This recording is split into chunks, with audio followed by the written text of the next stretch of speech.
¿Quién cuenta la historia? El narrador y tipos de narradores es un tema muy importante para poder analizar diferentes tipos de textos literarios, diferentes narraciones, en este caso, el cuento. El cuento es un tema muy común y muy recurrente en la escuela secundaria. Entonces, para poder analizarlo, pues es importante tener claro qué es un narrador. Y entenderemos que el narrador es un personaje creado por el autor para contar la historia.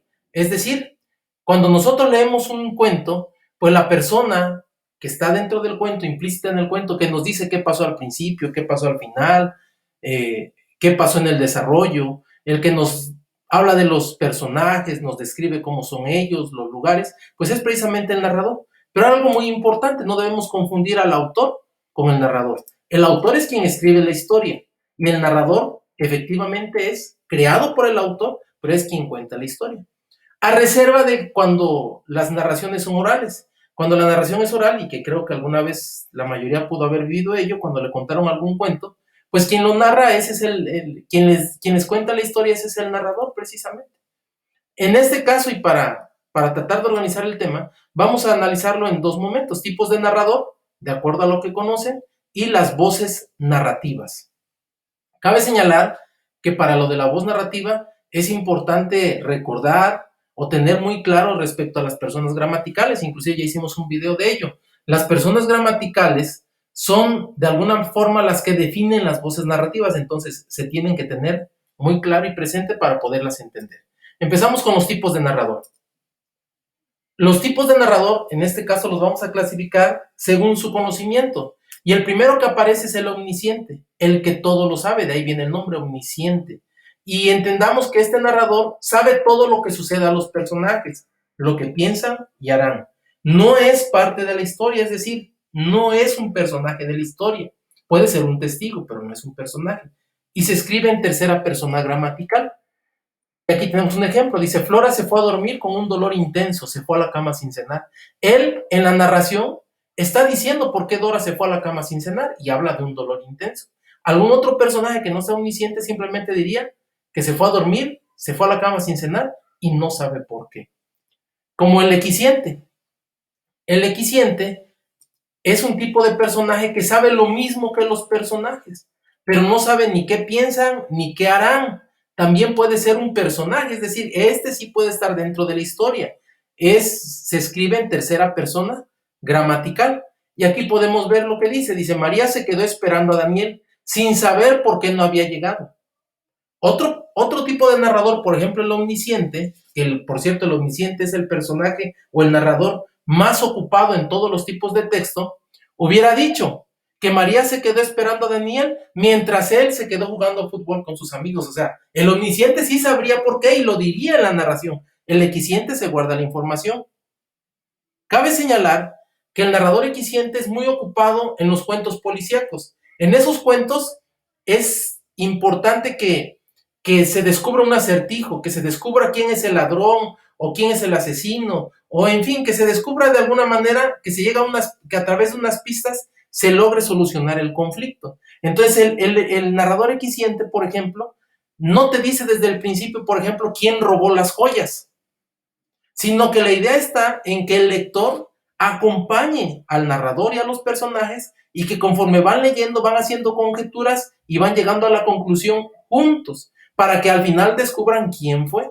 Hay otras historias, igualmente puede ser en cuentos policíacos, que desde el principio dicen quién fue el que robó, que fue el mayordomo. Entonces el lector lo que se limita a hacer es a ver quién fue, quién o cómo descubrieron que fue el mayordomo. Otro tipo de narrador también importante es el deficiente. Cabe señalar que de él no hay muchos tipos de texto o cuentos donde ocupe un narrador deficiente, pero sí es usual. Sus características son las siguientes: dice que sabe menos que los personajes. Puede ser un niño muy pequeño que cuenta lo que sucede a su alrededor, pero no le entiende todo. Oculta detalles para que el lector imagine un desenlace distinto, situaciones absurdas, inclusive paradójicas. El narrador deficiente se limita a mostrar los hechos que presenció, es decir, no explica el porqué de los eventos. Se conoce como un narrador objetivo, es decir, que narra lo que ve y a veces limita esa narración. Hay un género o un subgénero literario que se llama realismo mágico. En él es muy común que muchos de los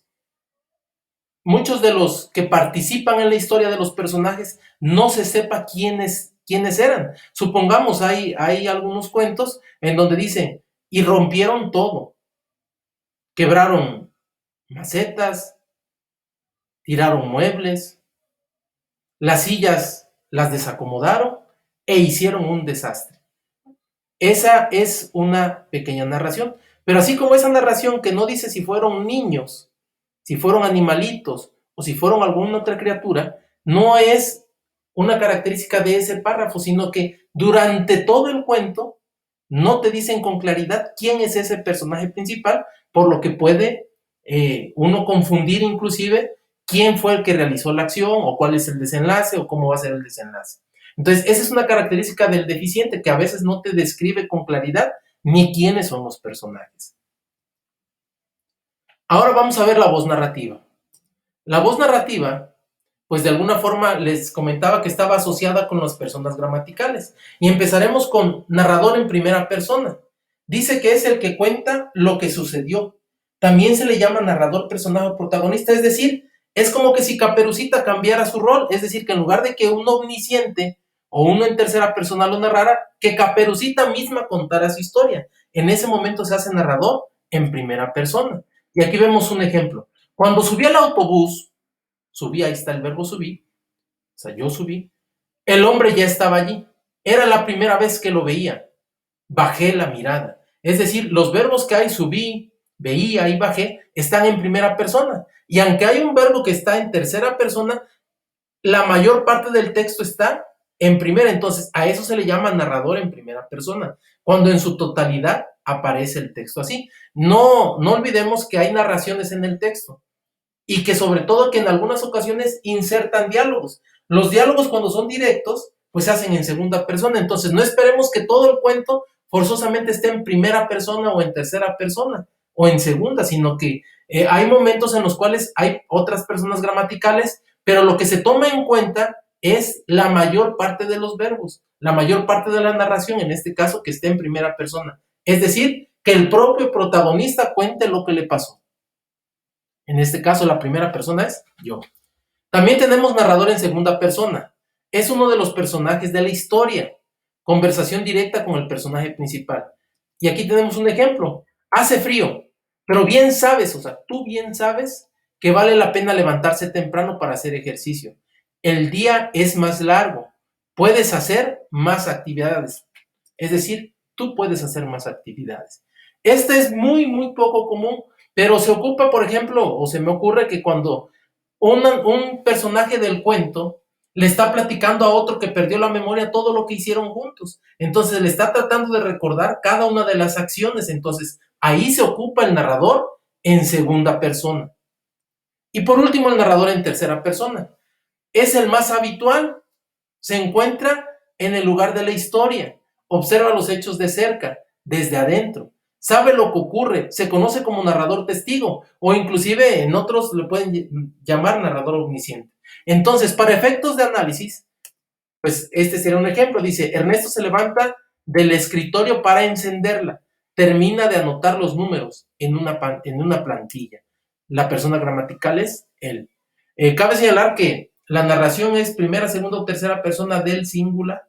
Y bueno, para poder nosotros seguir haciendo los análisis, pues ya vimos algunos nombres, algunos tipos de narradores. Pero también vemos que algunas veces se relacionan unos con otros. Es decir, narrador en primera persona también se le conoce como narrador protagonista. Es decir, la voz narrativa es primera persona y el tipo de narrador es personaje o protagonista.